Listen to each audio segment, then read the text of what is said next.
Hej på dig! Välkommen till dagens lektion, på jakt efter farinsocker. Det är en vanlig eftermiddag på ICA. En kund, Amanda, letar efter farinsocker men har svårt att hitta rätt hylla. Hon bestämmer sig för att fråga en av de vänliga personalmedlemmarna om hjälp. Lyssna noggrant på samtalet mellan dem flera gånger. Försök att lära dig nya ord och uttryck. Efteråt kan du gå med i vår telegramkanal, länken finns under videon, och svara på flervalsfrågor om denna lektion för att öva ännu mer. Nu kör vi! Ursäkta mig, jag letar efter farinsocker men jag hittar det inte. Kan du hjälpa mig? Absolut. Farinsocker, ja. Det finns i livsmedelsavdelningen nära bakvarorna. Följ mig så visar jag dig. Tack så mycket, jag har letat överallt. Inga problem. Det är lätt att missa.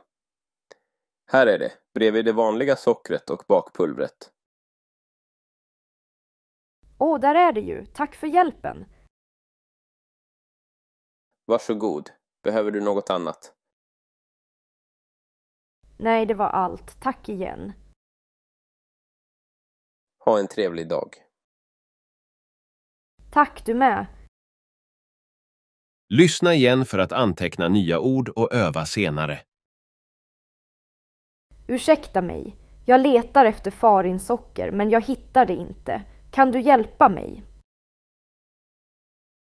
Absolut. Farinsocker, ja. Det finns i livsmedelsavdelningen nära bakvarorna. Följ mig så visar jag dig. Tack så mycket, jag har letat överallt. Inga problem. Det är lätt att missa. Här är det, bredvid det vanliga sockret och bakpulvret.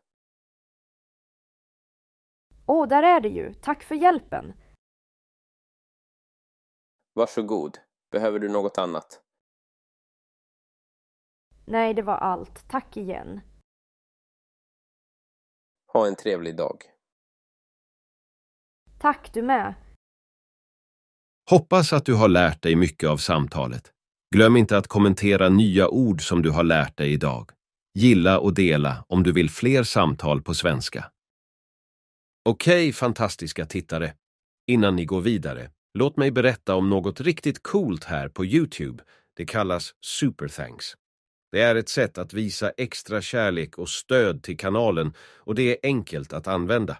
Vill du visa extra kärlek och stöd till oss? Då, tryck på den lilla Super Thanks-knappen precis nedanför videon och stötta oss hur mycket som helst du vill.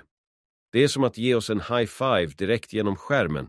Genom att använda Super Thanks hjälper du till att göra det möjligt för oss att skapa ännu bättre innehåll för er alla. Så om du gillar vad du ser och du vill se mer av det, varför inte ge oss ett Super Thanks? Tack så mycket för ert stöd på förhand. Ni är de bästa och jag uppskattar varje liten gest av stöd från er. Innan vi avslutar vill jag påminna er om att glömma inte att gilla den här videon om ni har lärt er något nytt idag. Dela den med era vänner om ni tror att de skulle ha nytta av det här. Och självklart prenumerera på kanalen så att ni inte missar kommande lärorika lektioner. Tack för att ni tittade och vi ses snart igen på vår nästa svenska lektion. Adjö!